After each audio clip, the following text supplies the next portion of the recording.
Hello बच्चों, स्वागत करते हैं सुपर मैथमेटिक्स गुरु यूट्यूब चैनल में। तो हम मैथ का सेट कर रहे थे। इससे पहले हमने 2 सेट किए थे कंप्लीट, तीसरा सेट स्टार्ट करेंगे।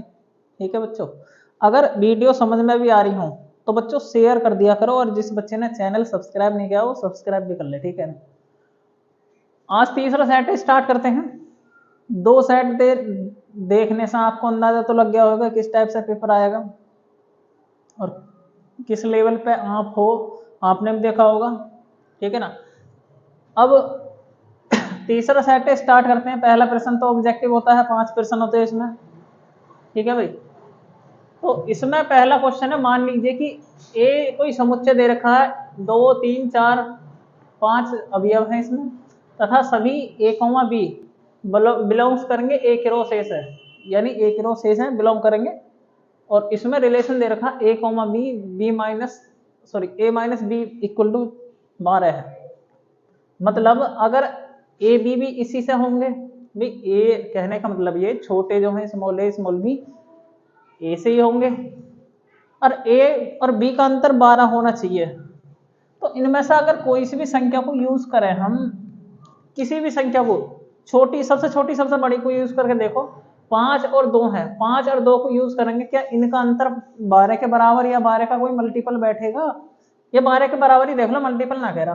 देखो अगर इसमें से घटाऊंगा मैक्सिमम 3 आएगा ना डिफरेंस, पर हमें 12 चाहिए। मतलब इस तरीके का कोई भी डिफरेंस ना बनना, मतलब ऐसा कोई समुच्चय ना आर रिक्त हो जाएगा इसमें, मतलब कोई भी अवयव नहीं आने का है। तो इसमें पूछ रहा है बी ए की रो ए का सेट बनेगा, ऐसा कौन सा संभव है इसमें? तो बी की वैल्यू ए की संभव हो जाएगी 5, क्योंकि इसमें भी कोई भी अवयव ना आने का है, तो बी में कहां से अवयव हो जाएगा, क्योंकि यू तो सबसेट है इसका।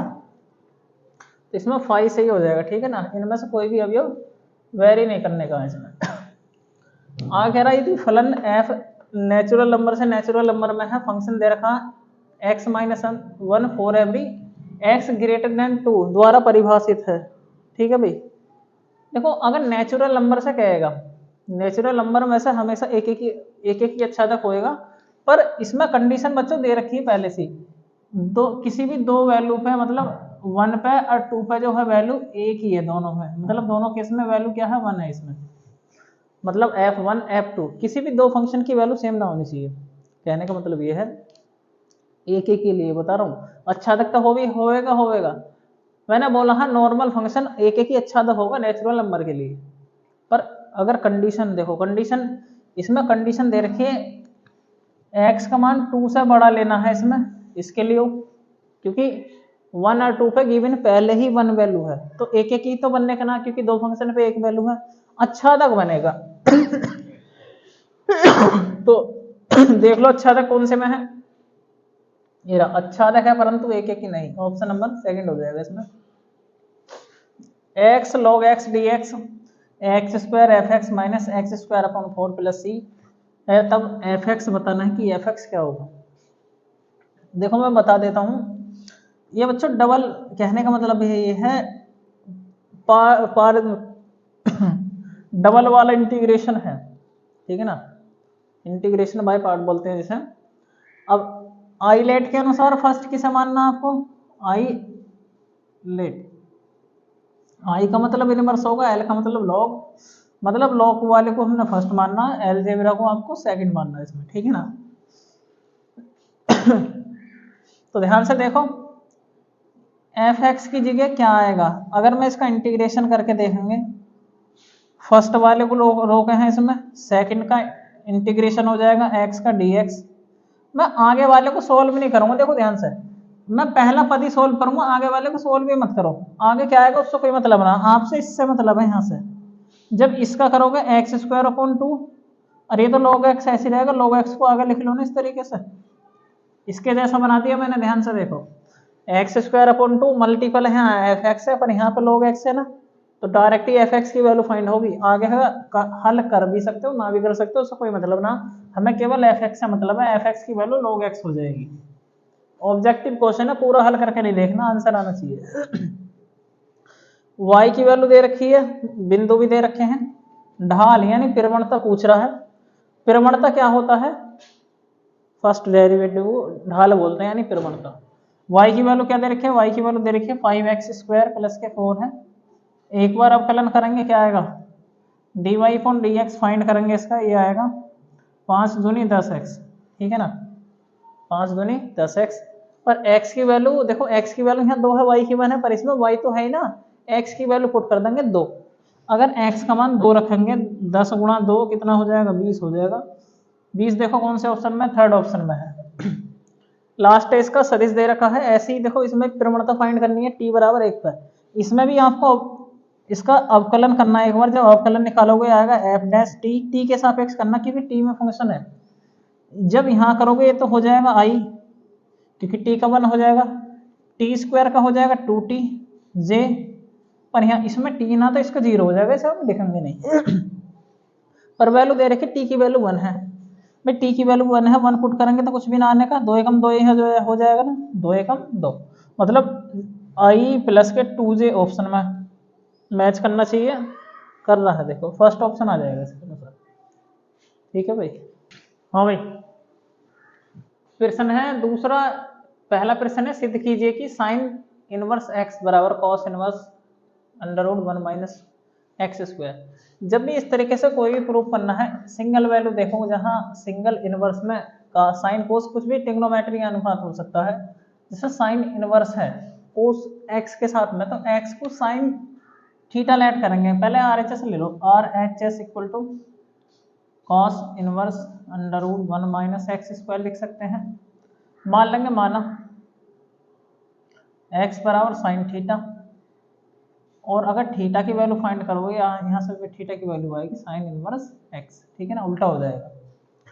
चलो चलते हैं, इसमें वैल्यू पुट करेंगे, cos inverse √1 minus sine square theta हो जाएगा, 1 माइनस साइन स्क्वायर किस थीटा किसके इक्वल हो जाएगा, कोस स्क्वायर थीटा के, पर स्क्वायर से रूट कैंसिल आउट भी तो हो जाएगा, इसके इक्वल हो जाएगा ना ये, ठीक है, मतलब कोस थीटा बचेगा, कुल मिला के बात ये, कोस इनवर्स से कोस थीटा कैंसिल आउट हो जाएगा, यहाँ बचेगा थीटा।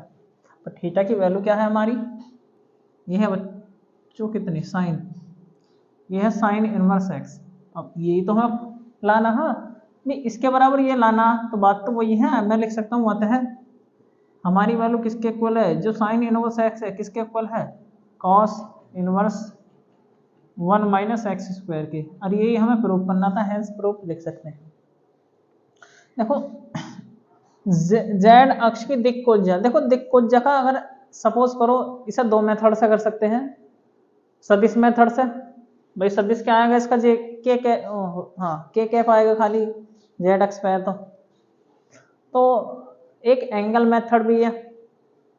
अगर ये z अक्ष की बात कर रहा है, z अक्ष की दिक् कोज्या, तो तीनों अक्ष इस प्रकार होती हैं, जैसे मान लो ये x है, ये y है, ये z अक्ष है, z अक्ष की दिक् कोज्या पूछ रहा है, तो z अक्ष का इससे एंगल क्या होएगा, 90 डिग्री होगा, और z अक्ष का z से एंगल क्या होगा, 0 डिग्री होगा। मैं कह सकता हूँ x अक्ष में जो एंगल होता है एल्फा से दिखाते हैं उसे, और जो y अक्ष का जो एंगल है उसे बीटा से दिखाएंगे, बीटा। और z अक्ष की बात करें तो z अक्ष में एंगल 0 हो जाएगा, क्योंकि z अक्ष की खुद बात कर रहा है, तो गामा एंगल होता है गामा, गामा इक्वल टू 0। दिक् कोज्या क्या होगी, जैसे l कॉस एल्फा यानी कोस 90, इसकी वैल्यू कितनी हो जाएगी, 0। दूसरी दिक् कोज्या है m कॉस बीटा, इससे पहले दूसरे मेथड से करा रखा मैंने, दोनों मेथड से आना चाहिए, ध्यान रखना इस चीज का, इसकी वैल्यू भी 0 हो जाएगी। अगला दिक् अनुपात है कॉस गामा यानी cos 0, cos 0 की वैल्यू कितनी हो जाएगी, 1। तो दिक् अनुपात कितने आ गए हमारे, दिक् अनुपात है ना दिक् कोज्या 0, 0, 1, तो यही इस क्वेश्चन का आंसर रहने वाला है। क्या क्वेश्चन है इसमें, क्या है ये कह रहा ए वेक्टर मतलब ए सदिश का सदिश b पर प्रक्षेप, अच्छा प्रक्षेप ज्ञात करना है। देखो प्रक्षेप कैसे ज्ञात करेंगे, इसका फॉर्मूला होगा a डॉट बी अपॉन में b का, मतलब जोन से वेक्टर को कह रहा है वो वेक्टर हमेशा बीच में आएगा, उसका परिमाण, ठीक है। अगर मैं इसी में वैल्यू पुट करूं, a की वैल्यू है 2i plus 3j plus 5k cap, dot product लेंगे i प्लस के 3j प्लस के कैप्स है अपॉन में बी का परिमाण। देखो बी का परिमाण, किसी वेक्टर का परिमाण कैसे निकालते हैं, जैसा आई है यहाँ पे, इसका गुणांक क्या है, कुछ भी ना तो 1 है, ठीक है ना, प्लस जैसे 3 है, 3j है तो इसका मल्टीपल 3 हो जाएगा, के में भी कुछ ना तो 1 ले लेंगे, इस तरीके से ले सकते हैं। कैलकुलेशन करेंगे इसका हम, जैसे आई का गुणांक यहाँ 2 है, यहाँ पर कुछ भी ना तो 1, 2 एकम 2 प्लस 3 तिया 9 हो जाएगा, प्लस 5 एकम 5 हो जाएगा, ठीक है ना। अंदर क्या रहने वाला है, 1 का स्क्वायर 1 रहेगा, 3 का 9 हो जाएगा, प्लस का 1, ठीक है ना। 9 तो 11, 5 16 हो जाएगा, अंडर रूट में 9 10 2 9 तो 11। तो इस प्रकार से हम निकाल सकते हैं प्रक्षेप। देखो अगला क्वेश्चन है इस टाइप का बच्चों, मैं इसे देखो कुछ फॉर्मूले बता देता हूँ आपको।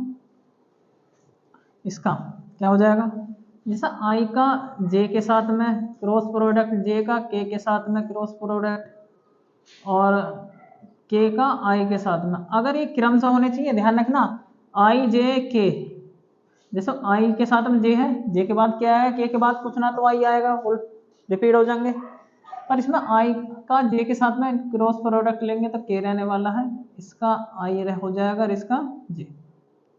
अगर सपोज करो यही वैल्यू हमने आपस में देखो जगह बदल दी, j पहला आएगा i बाद में, तो इनके साइन चेंज हो जाएगा, मतलब माइनस साइन आ जाएगा। जैसे यही क्वेश्चन अगर मैं 16 करूंगा इसे j का k के साथ में, देखो j का k के साथ में i रहने वाला है यहाँ पे, प्लस j, i का k के साथ में, पर k का i के साथ में j होगा, पर मैंने बताया अगर इनकी जगह चेंज हो जाएगी तो साइन चेंज हो जाएगा, यहाँ आ जाएगा डॉट प्रोडक्ट माइनस का जे कैप प्लस का के, इसकी तो के ये आ जाएगा ना के कैप, यहाँ पे के कैप करते हैं, आई का आई के साथ में डॉट प्रोडक्ट है तो 1, पर प्लस माइनस माइनस हो जाएगा ये वाला, तो एक सेकेंड, ये इस प्रकार है कुछ ऐसा, ठीक है ना। जे का जे के साथ में तो माइनस का 1, क्योंकि माइनस है यहाँ पे इस वजह से, के का के साथ में तो प्लस 1 से माइनस 1 खत्म, प्लस का 1 रहने वाला है।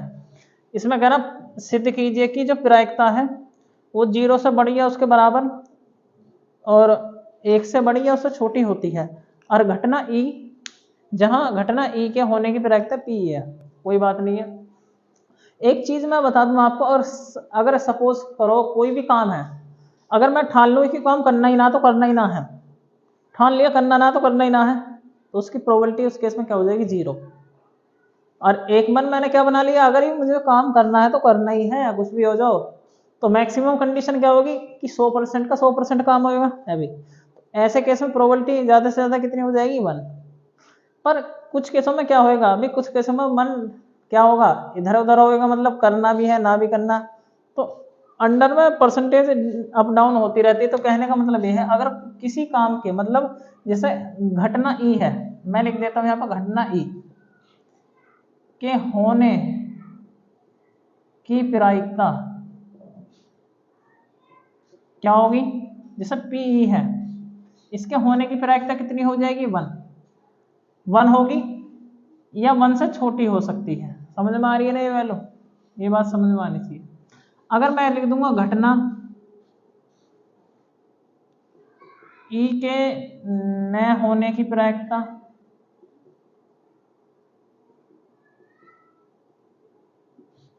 अगर ई के नहीं होने की प्रायिकता तो मैं लिख सकता हूं पी ई को, होने की प्रायिकता 1 होगी, ना होने की प्रायिकता 0 होगा, हमेशा ध्यान रखिए। तो मैं कह सकता हूँ जो प्रायिकता है वो हमेशा 1 से छोटी या 1 के बराबर होनी चाहिए। अब मैक्सिमम मतलब कोई काम होने का ना तो उसकी प्रायिकता 0 हो है, तो मैं कह सकता हूँ जो पी हमारी घटना है, किसी के होने की घटना है, उसका मान हमेशा क्या होना चाहिए, 0 से बड़ा होना होएगा और या उसके बराबर भी हो सकता है। तो ये जो 2 केस पे हमें प्राप्त हुए हैं, इन दोनों केसों को अगर हम इक्वेट करें, मतलब कहने का मतलब है एक जगह कंबाइन करेंगे, तो मैं पी को लिख सकता हूँ जो पी का मान है हमेशा क्या होना चाहिए, 0 से बड़ा या उसके बराबर, या क्या होना चाहिए, 1 से छोटा या उससे के बराबर होना चाहिए। तो ये प्रूफ करना था, इस तरीके से कर सकते हैं हम, ठीक है भाई। अभी तो देखो तीसरे का क्या है, x तथा y संख्याओं को ज्ञात कीजिए यदि किरमित युग्म ये दे रखे हैं समान है, मतलब ये युग्म इसके समान है। हम कह सकते हैं जो बिंदु दे रखा है मैं 2x माइनस का 3,5 ये बिंदु दिया हुआ है, किसके समान है? दूसरे बिंदु के, मतलब x y माइनस का 1 ये समान है। तो मैं कह सकता हूँ जो परिमित युग्म ये समान है, इनके अवयव भी समान होंगे। तो तुलना कर देंगे, तुलना करने पर जब बच्चों तुलना करेंगे, यहाँ 2x माइनस का 3 है, तुलना हो जाएगा x से पहले पॉइंट से, पॉइंट के पहले अवयव से। x को इधर लेके जाएंगे, 3 को इधर ले जाएंगे, ये 2x माइनस का x हो जाएगा, 3 इधर जाके प्लस का हो जाएगा, x में से 2x में से x माइनस करेंगे, x बचेगा बराबर 3 के रहने वाला है, तो x का मान तो होगा हमारा, ठीक है ना। दूसरा अवयव कितना है? 5 है, ठीक है ना। यहाँ है y माइनस का 1, हमें तो y की वैल्यू फाइंड करनी है, तो y माइनस को मैं इधर लिख सकता हूँ, 5 को इधर ले जाएंगे, क्योंकि जिसकी वैल्यू फाइंड करेंगे उसे इस साइड में लिखेंगे। 1 इधर पहुँचा देंगे, ये आएगा 5, माइनस माइनस इधर हो जाएगा प्लस का, माइनस इधर जाके प्लस का 1 हो जाएगा, 5 और 6 रहने वाला है y की वैल्यू, ठीक है ना। x y की मान आ गया। दे रखा वक्र समूह का अवकल समीकरण ज्ञात करो। किसी का भी अवकल समीकरण ज्ञात करना, ध्यान रखिए x वाला पद ना होना चाहिए उसमें, जैसे ये इस तरीके से dy अपॉन dx के पदों में होना चाहिए, ठीक है ना, डेरिवेटिव में। तो पहले हम इसे ऐसे लिखेंगे, y बराबर 2c e की power 2x upon 1 plus c e की पावर 2x। अवकलन करेंगे, देखो इसका अगर हम x के सापेक्ष अवकलन करेंगे तो dy अपॉन dx आएगा, डिवाइड वाला फॉर्मूला अप्लाई होगा ना, इसमें नीचे वाले का तो स्क्वायर हो जाएगा, भाई इसका स्क्वायर करेंगे, इसे ही रोकेंगे ऊपर 1 प्लस के c e की पावर 2x, इसे रोकेंगे एक बार, और डेरिवेटिव किसका? ऊपर वाले का। अगर हम इसका अवकलन करेंगे 2 दूनी 4, मतलब पावर, कहने का मतलब ये है e की पावर x का, तो e की पावर वही रहेगा जो है, मैं पावर का पहले कर रहा हूँ, मतलब 2x का अवकलन 2 होगा और 2 दूनी 4 हो जाएगा, मतलब 4c e की पावर कितना हो जाएगा? 2x माइनस ऊपर वाले को रोकेंगे, यानी 2c e की पावर 2x, और नीचे वाले का अवकलन क्या होगा भाई? 1 का तो 0 हो जाएगा, यहाँ c रहने वाला है और इसका रह जाएगा 2, मतलब 2c e की पावर 2x। सॉल्व करेंगे कुछ, देखो कैसे करेंगे, ये हो जाएगा dy अपॉन dx, ये क्या रहने वाला है? जैसे अब ये दो पद है, इस ये पद अलग हो जाएगा, ये वाला पद अलग हो जाएगा, अलग अलग कर सके हम इसे। जब मैं इसके अपोन में रखूंगा, देखो ध्यान से, 1 प्लस c e की पावर 2x, ठीक है ना, ये 4c e की पावर 2x अपॉन में क्या रहने वाला है? 1 प्लस c e की पावर 2x की पावर 2, ये बीच में माइनस का निशान है, माइनस का है, ये 2c, देखो 2 दूनी 4 हो, 2c रहने दो, मैं कह सकता हूँ 2c e की पावर है, ये है e की पावर 2x है, 2c की पावर 2x है, तो मतलब 2c e की पावर 2x है, ऐसा स्क्वायर लिख सकता हूँ पूरे का, पर नीचे भी स्क्वायर है, तब मैं पूरे का स्क्वायर कर सकता हूँ इसका, 1 प्लस c e की पावर 2x, इस पूरे का होल स्क्वायर कर लो, दोनों के बटे में अलग अलग रख दिया है मैंने, तो क्या रहने वाला है? ये आएगा dy upon dx equal to कितना भाई, इससे तो एक पावर कैंसिल आउट हो जाएगी, इसकी ऊपर 4 बच रहा है, इसके जैसा बनाऊंगा, 4 को 2 इंटू 2 लिख सकूँ, 2 इंटू 2c e की पावर 2x अपॉन में 1 प्लस c e की पावर 2x। अरे नीचे तो ये हो जाएगा, क्योंकि ये तो इसके जैसा हो जाएगा। अब ध्यान से देखो, ये वैल्यू इसकी जैसी है y की, तो इसमें y लिख सकता हूँ इसकी जगह y का स्क्वायर, ठीक है, ये भी तो y की वैल्यू है, ये हो जाएगा 2y माइनस के y square dy upon dx। मैंने बोला है x में पद ना होनी चाहिए, y में बिल्कुल हो जाएंगे, कोई दिक्कत वाली बात नहीं है। इन्हें इधर ले आएंगे दूसरी साइड में, क्या हो जाएगा? dy अपॉन dx, देखो y स्क्वायर इधर आएगा तो प्लस का हो जाएगा, माइनस के 2y हो जाएगा इक्वल टू 0, यहाँ भी छोड़ सकते हैं और इस लाइन में भी छोड़ सकते हैं, कोई दिक्कत वाली बात नहीं है, ठीक है भाई। सेट का ये क्या है, दो सदिशों ए वेक्टर तथा बी वेक्टर के परिमाण दे रखे हैं, ये और ये, इसका मतलब क्या है? भी ए का परिमाण को हम इससे दिखा सकते हैं, कितना है? 3 है, सॉरी √3। बी का परिमाण कितना दे रखा है? 4 है। ए डॉट बी कितना दे रखा? ए डॉट बी दे रखा है इन्होंने 6। तो कह रहा है बीच का कोण ज्ञात करो। बीच का कोण का एक सूत्र क्या हो जाएगा, cos थीटा इक्वल टू क्या होएगा, अभी क्या हो जाएगा, ए डॉट बी अपॉन में ए का परिमाण इंटू बी का परिमाण। सुना ना, सुना ना, सुना तो सुन लो, लिख लो, इसे याद कर लो। तो ए डॉट बी कितना हो जाएगा, 6 है यहाँ पे, इसकी वैल्यू कितनी है, √3 और इसकी वैल्यू है 4। देखो सोल्व आउट करेंगे हम इसे, ये आ जाएगा cos थीटा इक्वल टू कितनी बार कटेगा इससे, ये 2 बार कटेगा, ये 3 बार। इसे √3, 3 को √3 बार डिवाइड कर देगा, ऊपर बचेगा √3 और नीचे आएगा 2। √3/2 कोस में किसकी वैल्यू हो जाएगी, ये हम जाना cos थीटा इक्वल टू √3 किसका मान होगा है 30 का, लिख सकता हूँ cos 30 डिग्री, तो थीटा का मान आ जाएगा 30 डिग्री, ठीक है ना। अगर इसे रेडियन में लिखना हो तो 5/6 भी लिख सकते हैं इसे, ठीक है ना। जैसे ए इक्वल टू दे रखा, बी इक्वल टू, तो सिद्ध कीजिए ए का जो क्या है इसमें ट्रांसपोज है, उसका transpose into B equal to ये। पहले LHS लेंगे हम, इसका क्या लेंगे, LHS। ये है ए का ट्रांसपोज ए के साथ में इनटू बी में। हमेशा ध्यान रखियो अगर किसी का ट्रांसपोज 2 बार लिया हुआ है तो उसकी वैल्यू ए के बराबर होगी, फिर गुण होगा ना ये वाला। तो मैं लिख सकता हूँ ए इंटू बी, ठीक है ना। ए की वैल्यू दे रखी है इसमें, ए की वैल्यू क्या है 3, 4, √3 है, 2 है, 2 है, 0 है। देखो इसकी वैल्यू कितनी है, 0 है, 1/4 है, 0 होगी, 0 है, 1/2 है, 1/8 है। सोल्व कर लेंगे इसकी गुणा।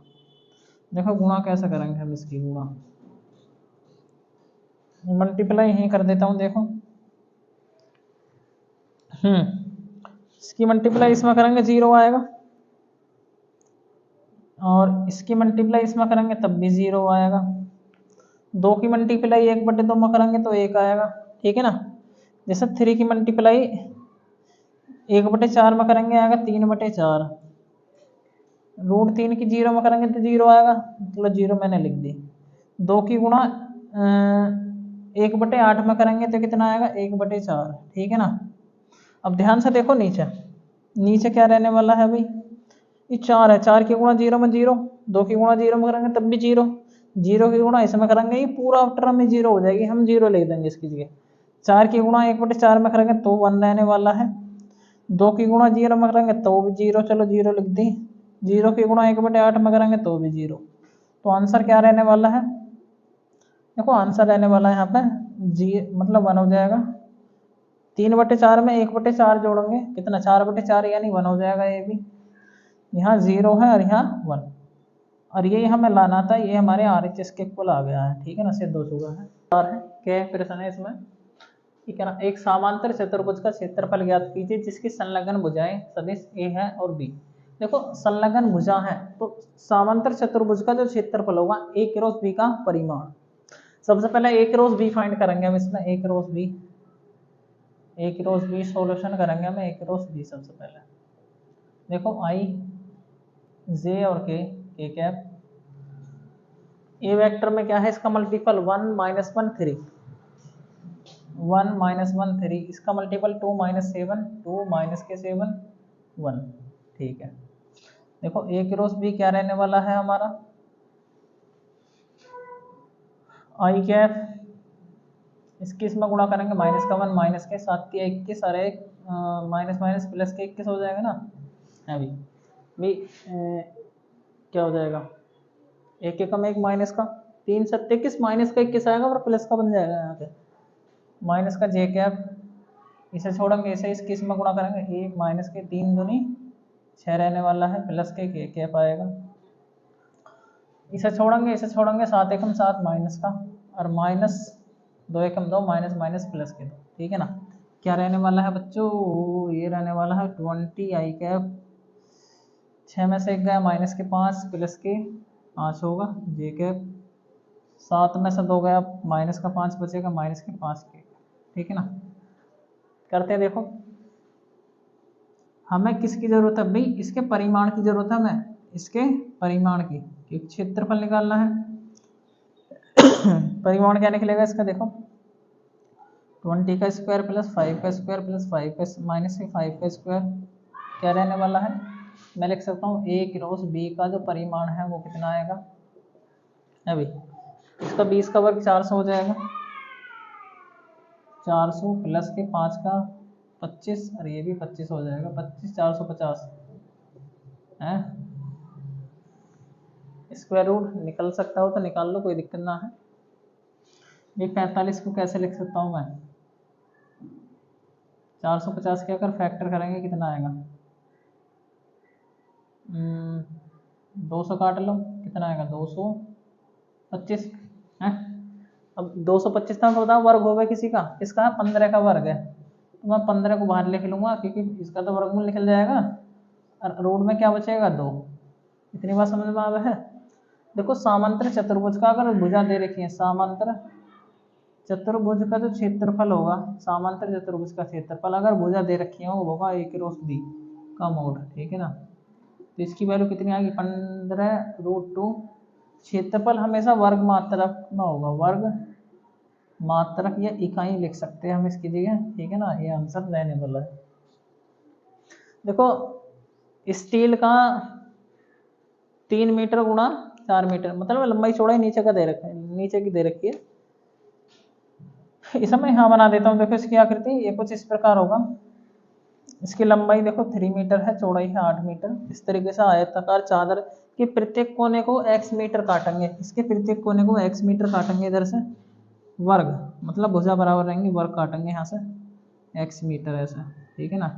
x मीटर इधर से, x मीटर इधर से, x मीटर चारों तरफ से काट देंगे और वर्गों को काट कर ढक्कन रहित बिना ढक्कन के संदूक बनाई जाती है। इस प्रकार बने संदूक का अधिकतम आयतन ज्ञात करना है। ये क्वेश्चन देखो 2 नंबर में गलती से दे रखा, बस 5 नंबर में ही देगा। आगे सेट बनाने वाले से गलती भी हो जाए बच्चों। ये जो अगर कोने काटेंगे, इसे हम कोने काट के इस प्रकार मोड़ेंगे तो ये जो कहने का मतलब ये लंबाई हो जाएगी चौड़ाई, पर ऊंचाई जो होगी ऊंचाई ये x के बराबर होगी जितना काटेंगे। देखो अगर मैं एक घनाभ के जैसे संदूक हो गया ना, घनाभ बन जाएगा जो इसकी लंबाई हो जाएगी देखो 3, x सिंगे से काटेंगे, x सिंगे से 2x कम हो जाएगा, 3 माइनस के 2x, जो उसकी चौड़ाई हो जाएगी चौड़ाई 8 माइनस के 2x हो जाएगी और जो ऊंचाई है वो x रहने वाली है। अगर मैं आयतन निकालूंगा, आयतन होगा लंबाई गुणा चौड़ाई गुणा ऊंचाई, निकाल लो भाई 3 माइनस के 2x और ये है 8 माइनस का 2x, ये क्या हो जाएगा x। किसी कोई आपत्ति यहाँ तक? या तो पहले देखो मल्टीप्लाई कर लो, देखो मल्टीप्लाई करते हैं, ये हो जाएगा 8 तिया 24, 8 तिया 24 हो जाएगा और 3 दूनी 6 और 8 दूनी 16, कितना होगा 6 और 16 22 हो जाएगा, माइनस के 22 x हो जाएंगे क्योंकि दोनों माइनस के। नहीं इसकी इसमें गुणा करेंगे माइनस का 6 आएगा, 8 दूनी 16 माइनस का, तो x हो गए 16 6 22 हो गए ना, और माइनस माइनस हो जाएगा प्लस 2 दूनी 4x स्क्वायर इंटू एक्स। इस x की गुणा और कर देंगे, इसमें आ जाएगा v बराबर, इसे मैं पहले लिखूंगा 4x की पावर क्यूब हो जाएगा, x की गुणा कर रहा हूँ मैं बाहर से, माइनस के 22x स्क्वायर हो जाएगा और प्लस के 24x हो जाएगा, ठीक है भाई। अगर अधिकतम केस दिखाना, देखो अधिकतम आयतन निकालना तो इसका डेरिवेटिव निकालना है। पहले एक बार अवकलन करेंगे x के सापेक्ष में, 4 तिया 12x हो जाएगा, 12x स्क्वायर 22 दूनी 44 हो जाएगा, x 44x और प्लस के 24। ये बच्चों इसका फर्स्ट डेरिवेटिव होगा। अगर सेकंड डेरिवेटिव फाइंड करेंगे, समीकरण 1 इसे मानूंगा क्योंकि काम देगी आगे चल गई। समीकरण 2 है, अगर सेकंड डेरिवेटिव निकालेंगे 12 दूनी 24x हो जाएगा माइनस के 44, ठीक है ना। देखो सेकंड डेरिवेटिव क्यों निकाला, सेकंड डेरिवेटिव से पता चलेगा कि आयतन अधिकतम होगा न्यूनतम होगा। अगर सेकंड डेरिवेटिव माइनस में है तो अधिकतम होगा, सेकंड डेरिवेटिव वैल्यू पुट करने के बाद पॉजिटिव आएगा तो न्यूनतम होगा। पर न्यूनतम ना हमें तो अधिकतम फाइंड करना। अब लिखेंगे अधिकतम व न्यूनतम मान के लिए जो फर्स्ट डेरिवेटिव है उसे 0 के बराबर रखेंगे, जैसे कि ये है 12x² माइनस के 44x प्लस के 24 बराबर 0। अगर मैं किसी से भाग दे सकता हूँ वो कौन सी संख्या होगी? 4 से भाग दे लो, 6 चौक 24 बराबर 0। इसके अगर फैक्टर करेंगे बच्चों, x की वैल्यू क्या क्या निकल के आएंगे हमारे यहाँ पे? 6 3 18 प्लस के 9 प्लस 2 आएंगे। मतलब अगर x की वैल्यू की बात करूँगा तो 9 और 2, ये 2 वैल्यू आएंगी, बटे में 3 कर देंगे इसके, है भाई। तो 3 3 9। अगर शुरू में माइनस है तो वैल्यू प्लस होगी, प्लस में तो चलो मैं फैक्टर ही करके दिखा देता हूँ तुम्हें, ऐसे डायरेक्ट भी ना करना चाहिए। मैं फैक्टर अलग कर लेता हूँ, देखो इसके कितना है, 3x² माइनस के 11x प्लस के 6 इक्वल टू 0 है। अभी मैंने बताया 9 दूनी 18 यानी 9x माइनस के 2x हो जाएगा, प्लस के 6 इक्वल टू 0 रहने वाला है हमारा यहाँ पे। 3x कॉमन लेंगे तो x माइनस के 3 बचेगा, माइनस के 2 कॉमन लेंगे यहाँ पे तो ये बचेगा, x माइनस हो जाएगा बराबर 0। x माइनस का 3 बचा और 2x माइनस के 2 बचेंगे, 3x माइनस के 2 बराबर 0। तो x की 2 वैल्यू आ गई, एक तो 3 आ गया, एक 2 बटे 3 आ जाएगा यहाँ से। तो बच्चों x की 2 वैल्यू आई है, x की क्या, एक तो 3 वैल्यू आ गई और x की वैल्यू 2/3 आ गई। हमें चेक करना कि कौन से पे न्यूनतम मतलब अधिकतम मान कौन से पे होगा। अगर सपोज करो मैं 3 रखता हूँ सेकंड डेरिवेटिव में, देखो 24 तिया 48 72 में 44 घटाऊं तो पॉजिटिव वैल्यू आ गई, तो इस केस में हमारा आयतन जो है अधिकतम ना होने के बजाय न्यूनतम हो जाएगा। तो हमें इस पर चेक करना पड़ेगा। अगर सेकंड डेरिवेटिव टेस्ट में हम चेक करेंगे x बराबर 2/3 पर, ठीक है ना, क्यों करेंगे, क्योंकि इस पर तो न्यूनतम हो जाएगा। 24 गुणा 2/3 माइनस के 44, देखो इससे इसे काटूंगा, 3 अट्ठे 24, 8 दूनी 16, यानी नेगेटिव वैल्यू होगी 0 से छोटी। तो मैं लिख सकता हूँ आयतन अधिकतम होगा, मतलब x बराबर 2/3 पर आयतन अधिकतम है, अधिकतम है। अब वो अधिकतम आयतन क्या है वो समीकरण 1 से मिलेगा, क्योंकि अधिकतम आयतन निकाल के दिखाना, समीकरण 1 में पहुंच जाओगे, अधिकतम आयतन निकलेगा।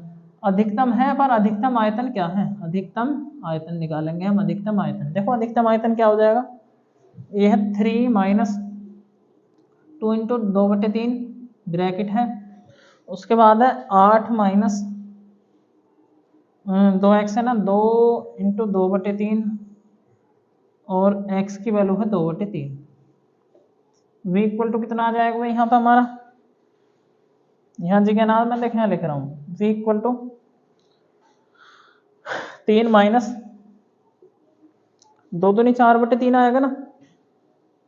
देखो मैं सोल्व कर रहा हूँ डायरेक्टली, 2 दूनी 4, 3 तिया 9, 9 में से 4 गए 5 बचेंगे ना, हाँ 3 तिया 9 4, यानी 5/3 बचेगा, गुणा 2 दूनी 4 और 3 अट्ठे 24, 24 में से 4 घटाएंगे 20/3 बचेगा, 20/3 गुणा 2/3, ठीक है ना।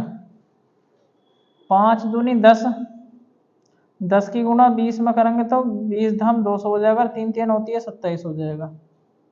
आयतन किस में होएगा, मीटर में दे रखा है ना शायद, ये क्यूब मीटर में होगा, क्यूब मीटर में। तो इस तरीके से हम क्वेश्चन कर सकते हैं, ठीक है भाई। देखो भाई प्रश्न नंबर 4 का गया है, किसी व्यक्ति ने एक निर्माण कार्य का ठेका लिया है, हड़ताल होने की प्रायिकता दे रखी 0.65 तथा हड़ताल होने की स्थितियों में निर्माण कार्य के समय अनुसार पूर्ण होने की प्रायिकताएं क्रम से दे रखी 0.80 तथा 0.32 है। निर्माण कार्य के समय अनुसार पूर्ण होने की प्रायिकता ज्ञात करो। ये मैंने पहले सेट में कराया था क्वेश्चन बच्चों, सेट नंबर 1 में छठे का क। ये 2 नंबर में गलत दे रखे हैं, मतलब सवाल ये जो सेट है थोड़ा क्वेश्चन सेट करने में थोड़ा गड़बड़ करी है इन्होंने।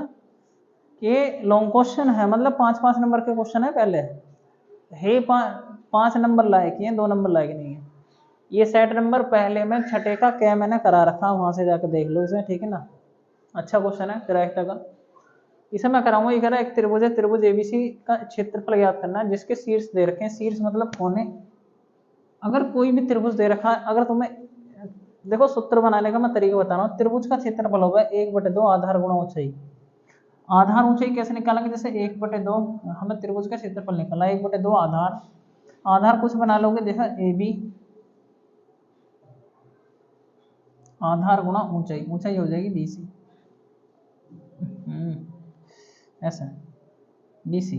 इसका क्रॉस ले लेना है, क्या ले होगा, क्रॉस प्रोडक्ट, ठीक है ना।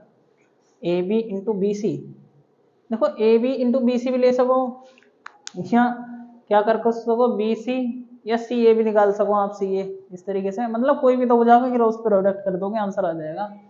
सबसे पहले ए बी कैसे निकालोगे मैं बता देता हूँ। देखो ए बी, अगर वेक्टर बनाने के फॉर्मूले की बात करूँ, वेक्टर का फॉर्मूला कैसे बनेगा, x2 माइनस x1 आई कैप, y2 माइनस y1 जे कैप, इससे बना सकते हैं प्लस z2 माइनस z1 के कैप। ठीक है ना बच्चे। ए बी, जैसे पहले बिंदु की बात करूँगा, पहले दो बिंदु ए बी की बात, मतलब ए बी वेक्टर की बात करूँगा, x1 y1 z1, x2 y2 z2। देखो x2, इसमें से इसे माइनस करेंगे, 1 माइनस 1 आई कैप, प्लस 2 में से 1 माइनस करेंगे, 2 माइनस 1 जे कैप, प्लस 3 में से 1 माइनस करेंगे, 3 माइनस 1 के कैप। तो बच्चों अगर मैं बात करूँगा ए क्रॉस, मतलब ए बी कितना आ जाएगा हमारा, ए बी वैक्टर ए रहने वाला है, तो आई तो खत्म, ये बचेगा जे कैप प्लस के 2 के कैप। ऐसी मैं बी सी निकाल सकता हूँ। देखो मैं इसमें फॉर्मूला ना करना, फॉर्मूले में डायरेक्ट वैल्यू पुट करूँगा, फॉर्मूला तो लिखा हुआ ऊपर। ये देखो ये बी और सी निकाल रहा हूँ, ये x1 y1 z1 हो जाएगा, x2 y2 z2 हो जाएगा। इसमें से इसे माइनस करेंगे, यानी 2 माइनस 1 आई कैप, प्लस 3 माइनस के 2 के कैप, जे कैप आएगा भाई, प्लस 1 में से 3 को माइनस करेंगे, 1 माइनस 3 हो जाएगा, के कैप रहने वाला है। क्या बचेगा हमारा, आई कैप बचा, यहाँ बचेगा जे कैप, बचेगा 2 के कैप, ठीक है ना। बी सी हमें क्या निकालना है अभी, मैंने बताया हमें ये होगा त्रिभुज का क्षेत्रफल, तो A B cross B C निकाल लो, बाद में मोड निकाल लेना इसका, आई जे और के हो जाएंगे हमारे यहाँ पे, ठीक है ना। ये कहाँ है, 0 हो जाएगा, 1 है, 0 1 2, ये 1 है माइनस के 2 है। देखो जब बच्चों मैं इसे सोल्व आउट करूँगा कितना आएगा, A B cross B C, I cap, 2 एकम 2 माइनस का, माइनस के 2 एकम 2 माइनस का हो जाएगा, माइनस के जे कैप, नहीं ये खत्म हो जाएगा, इसके लिए 0 माइनस 2 एकम 2 हो जाएगा, 2 एकम 2 प्लस के कैप। ये डिटर्मिनेटर सोल्व करना आता है ना आपको, ये खत्म और ये खत्म, 0 हो जाएगा, माइनस के 0 माइनस के 1। ठीक, हम क्या निकाल रहे हैं, A B cross B C equal to कितना रहने वाला है, माइनस के 4 हो जाएंगे, माइनस के 4 आई कैप, माइनस और माइनस प्लस हो जाएगा, 2 जे कैप आएगा और माइनस का ए, ठीक है ना। इसका परिमाण निकाल लो भाई, परिमाण कैसे निकालेंगे, A B cross B C, परिमाण कैसे निकालोगे, माइनस के 4 का स्क्वायर प्लस 2 का स्क्वायर प्लस माइनस 1 का स्क्वायर, 16 हो जाएगा, माइनस का वर्ग प्लस होगा हमेशा, 2 का वर्ग 4 प्लस 1, ठीक है ना। 16 4 20 और 21 अंडर रूट के अंदर। हमें त्रिभुज का क्षेत्रफल ज्ञात करना है, त्रिभुज का क्षेत्रफल क्या हो जाएगा, 1/2 A B into B C, ठीक है भाई, 1/2 रूट में 21। अगर फैक्टर होंगे तब भी ना निकलने का कुछ भी बाहर, यही रहने वाला। क्षेत्रफल मैंने बताया वर्ग मात्रक में होगा, वर्ग मात्रक, मात्रक की जगह इकाई भी लिख सकते हैं, ठीक है भाई। तो 4 क्वेश्चन हमारे कंप्लीट हो गए। इनमें ऐसे ऐसे क्वेश्चन है जो लॉन्ग क्वेश्चन भी थे, ठीक है ना। तो सेट नंबर 3 को मैं 2 पार्ट में कंप्लीट कराऊंगा। सेट नंबर 1 का पहला पार्ट है, ठीक है ना। अगर ये समझ में आया हो तो दूसरे पार्ट को जरूर देखना, जल्दी आ जाएगा, ठीक है ना। तो आज के लिए बस इतना ही।